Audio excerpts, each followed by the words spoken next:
Dieu veut nous sauver en dépit de nos infidélités, de nos égarements, de nos errements. Telle est bien l'espérance qui vient fortifier nos vies.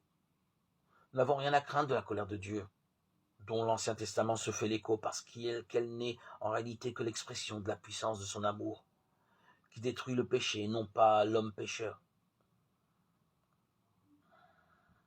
Le psaume 50 ne fait que conforter l'appel à la confiance. Le roi David, à qui l'on prête volontiers les mots du psaume 50, est la figure du pécheur qui a contrevenu de manière exemplaire à la loi divine. Il est adultère et meurtrier, deux actes qui touchent au rapport à Dieu, source de la vie et de la fidélité. David est à la fois parfaitement conscient des actes qu'il pose, séduire la femme d'un de ses généraux et commanditer le meurtre de ce dernier.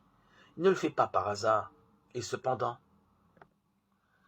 il est aveuglé, car la tentation qui s'insinue dans le cœur paralyse la raison.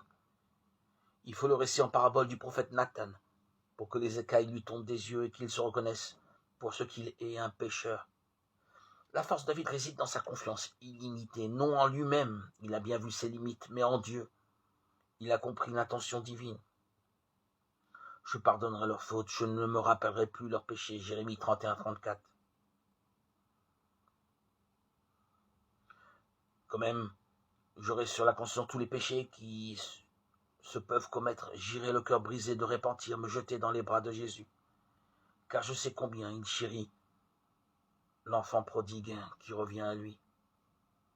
Parce que Dieu a gravé sa loi au fond de nos cœurs, nous savons que le péché, pour réel qu'il soit, n'est qu'une étape qui nous permet de grandir dans la reconnaissance de la miséricorde infinie de Dieu.